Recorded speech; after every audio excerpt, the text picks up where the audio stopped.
오늘은 순종이라는 제목을 가지고 우리가 함께 은혜를 나누고자 합니다. 유모가 하나 있는데 어떤 마을에 바보가 살았다고 합니다. 이 바보는 어떤 바보냐면 돈을 구별을 못하는 거예요. 그러니까 1,000원짜리인지 10,000원짜리인지 이거를 구분을 못하는 그런 바보가 살았다고 합니다. 그래서 그게 너무 신기하니까 마을 사람들이 이 바보만 보면 1,000원짜리 10,000원짜리 가지고 좋은 걸 한번 집어보라고 그런다 그러는 거예요. 그러면 이 바보는 여지없이 1,000원짜리를 집습니다.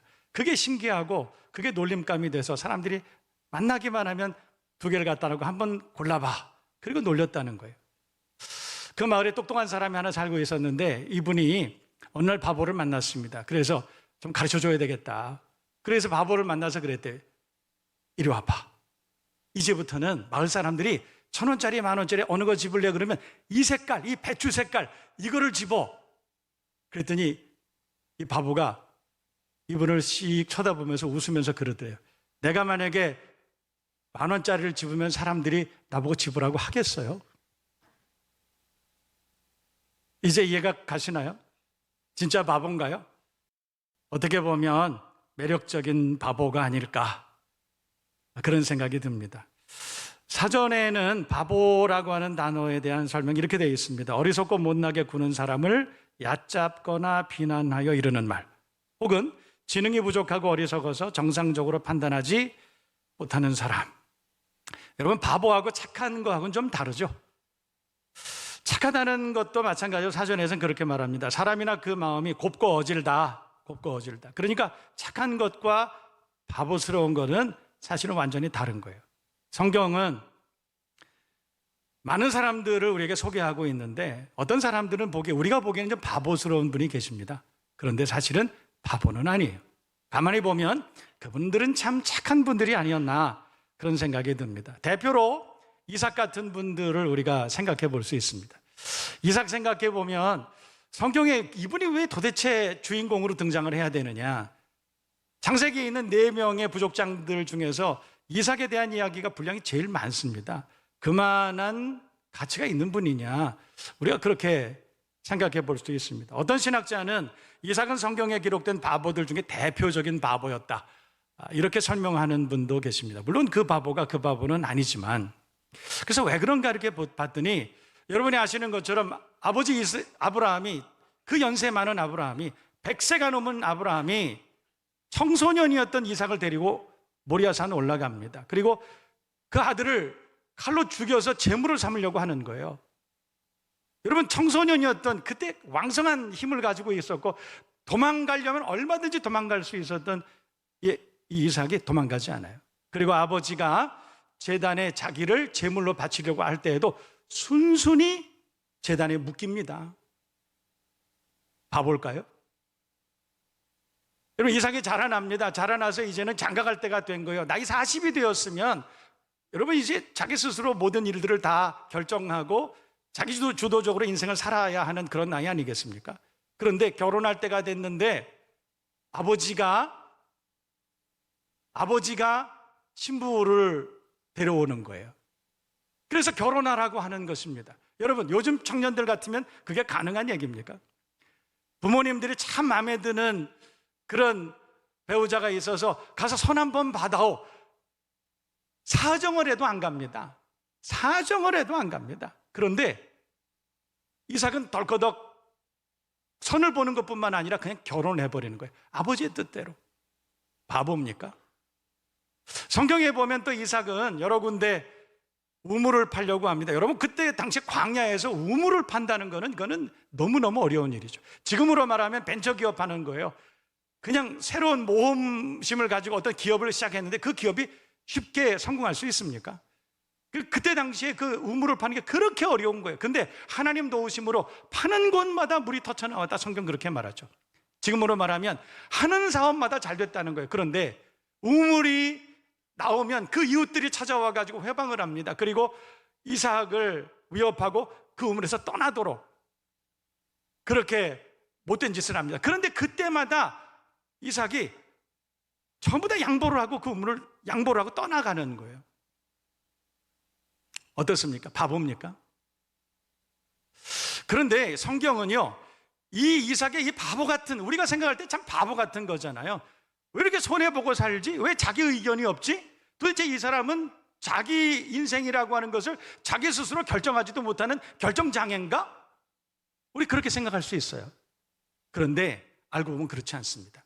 이삭은 하나님 앞에 착한 사람이었어요. 그러니까 인간적으로 보면 손해보는 게 뻔히 보이고, 인간적으로 보면 이거 참 못난 일인 것 같고 그렇습니다. 그런데 이삭은 어렸을 때부터 보고 확실하게 알고 있는 것이 하나 있습니다. 뭐냐면, 내가 세상 사람들이 아무리 그거 손해본다고 하더라도 내가 하나님 말씀대로 내가 지키고 살면 하나님 날 도와주셔. 세상 사람들이 아무리 나를 손가락질하고 못났다 하고 그렇게 한다 하더라도 내가 하나님 말씀대로만 살면 하나님 날 높여주셔. 거기에 대한 확신이 있었던 거예요. 그래서 이삭은 하나님 말씀에 순종하고 그렇게 살아갑니다. 그때 하나님께서 이삭을 기억해 주시고 그 말씀대로 순종하고 살아가는 이삭에게 큰 은혜와 복을 주신 줄로 믿습니다. 성경에 보면 이삭이 그랄 땅에 거했던 적이 있습니다. 그랄 땅에 거했는데 그 땅에 흉년이 들었다는 거예요. 여러분, 그래서 그랄 땅에 있던 사람들이 전부 이미 이주를 합니다. 어디로 가냐면 풍성한 곡식이 있는 나일강에 1년 내내 농사를 짓고 있었던 그 애굽 땅으로 사람들이 전부 다 피난을 갑니다. 그때 하나님께서 이삭에게 말씀하셨어요.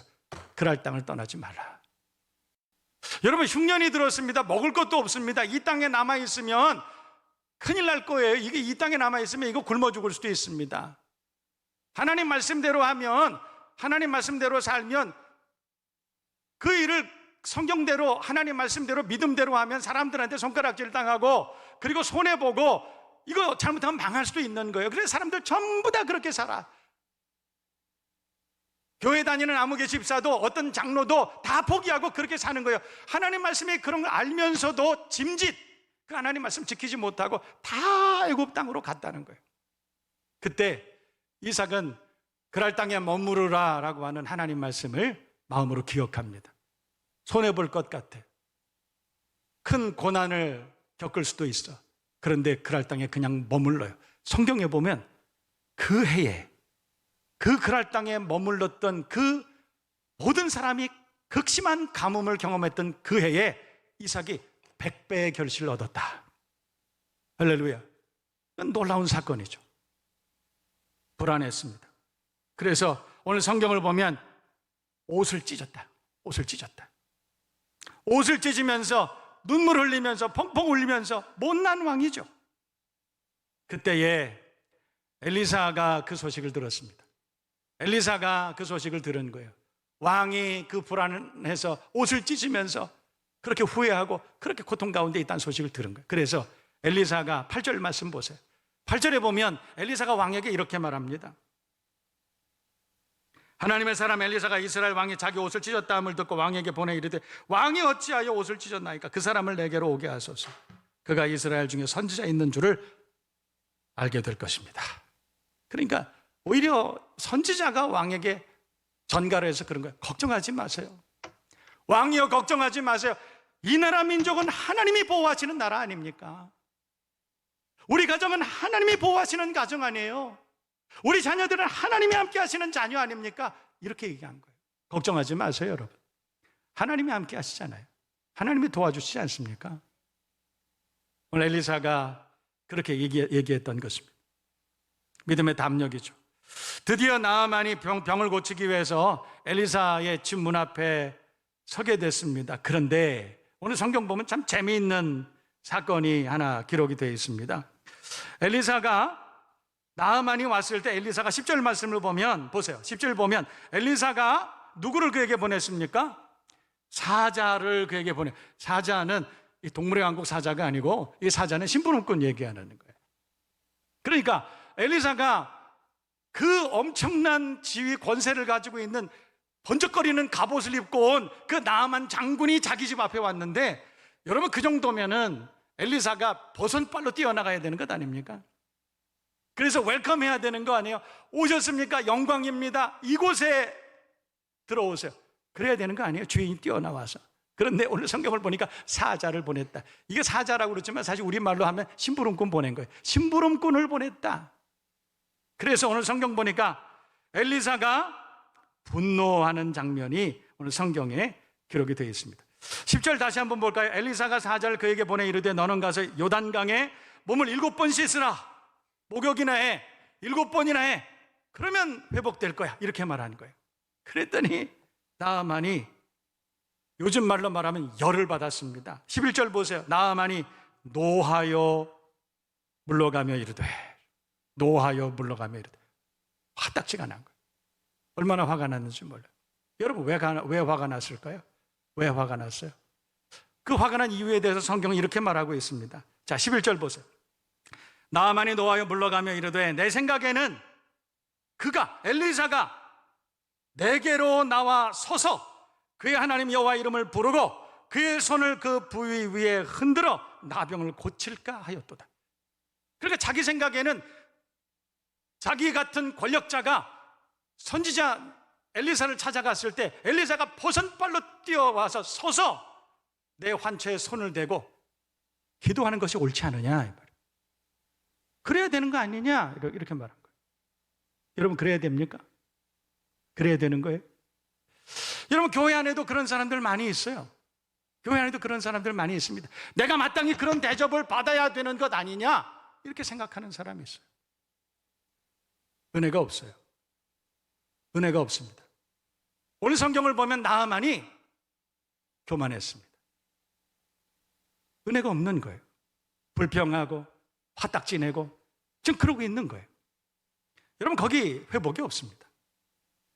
제가 어떤 목사님의 그 자서전 같은 그런 그 간증집을 하나 제가 읽은 적이 있는데 그 목사님이 그 가운데 이런 내용을 쓰셨어요. 당신이 목회하던 교회가 있었는데 몇 년 동안 중풍병 때문에 한쪽 팔을 못 쓰는 그런 성도님이 한 분 계셨다는 거예요. 근데 성도들이 워낙 많이 계시기 때문에 그래서 그분을 특별히 개별적으로 그렇게 관심을 가지고 보지 못하셨대요. 근데 어느 날 그 많은 사람들이 앉아 있는데 설교하시다 보니까 유독 그분이 눈에 띄더라는 거예요. 유독 그분이 눈에 띄더라는 거예요. 그래서 그분을 쳐다보면서 그런 얘기를 했대요. 우리가 어떤 어려움이 있더라도 우리가 하나님 앞에 기도할 수만 있다면 하나님 우리의 모든 어려움과 질병과 문제 해결해 주실 것입니다. 고쳐주실 것입니다. 여러분 우리 다 아멘 했잖아요. 그런데 그분은 아멘을 안 한 거예요. 왜 아멘 안 했는지 아세요?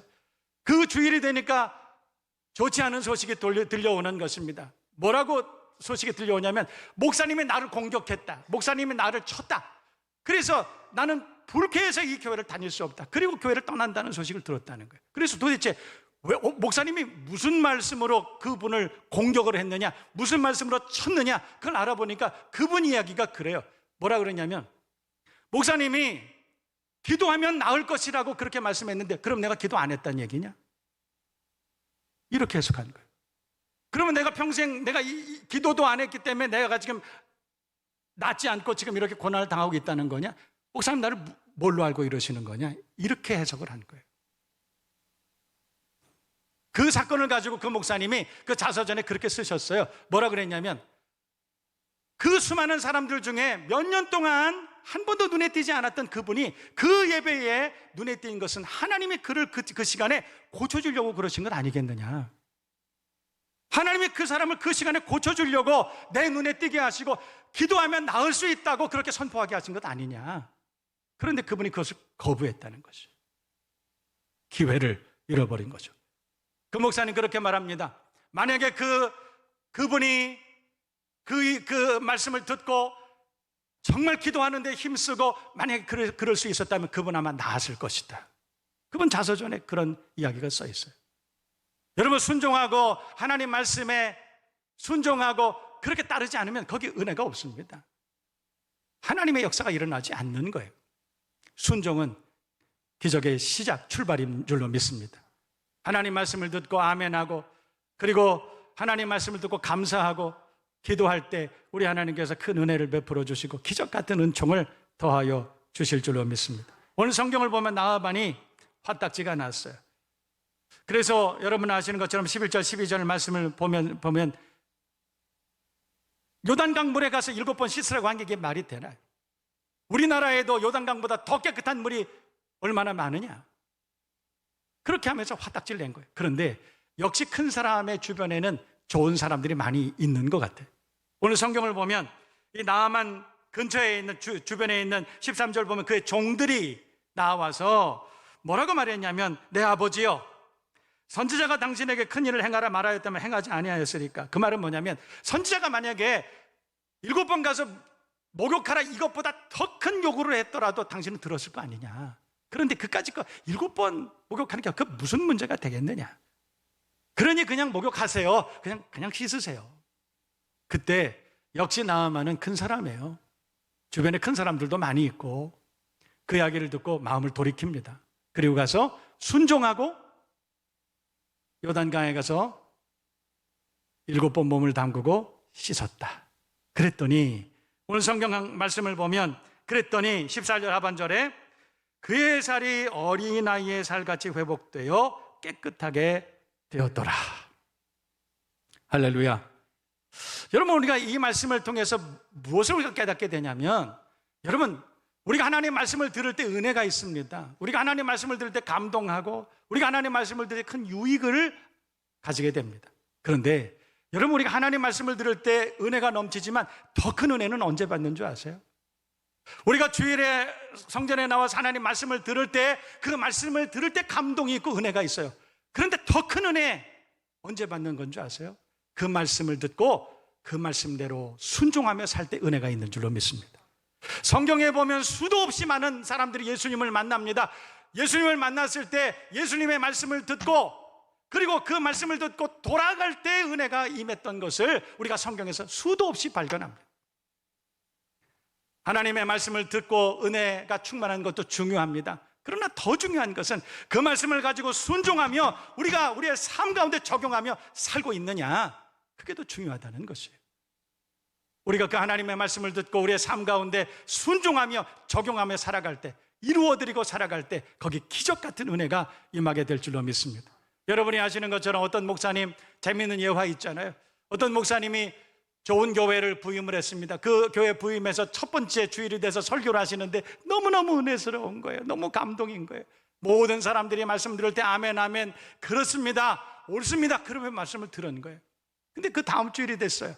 목사님 설교하시는데 지난주 설교하고 똑같은 설교를 하시는 거예요. 왜 목사님 똑같은 설교 하시지? 그럴 수도 있지 뭐. 세 번째 주일 됐는데 또 똑같은 설교, 네 번째인데 똑같은 설교. 큰일 났다. 당회로 모였습니다. 장로님들이 모인 거예요. 큰일 났다. 이 목사님 좀 이상한 분 아니냐, 좀 지켜보자. 그런데 5째 주, 6째 주 계속 똑같은 설교를 하시는 거예요. 장로님들이 다 몰려갔습니다. 목사님, 같은 설교를 5째, 6째 계속 하시는데 목사님 이거 실수하시는 거 아닙니까? 그때 그 목사님이 정색을 하면서 그런 말씀하셨다고 그러잖아요. 제가 와서 설교할 때 여러분 다 아멘 아멘 하고 옳습니다 그렇게 말씀하시지 않았어요? 그런데 제가 가만히 들여다보니까 한 사람도 그 말씀대로 사는 사람이 없어.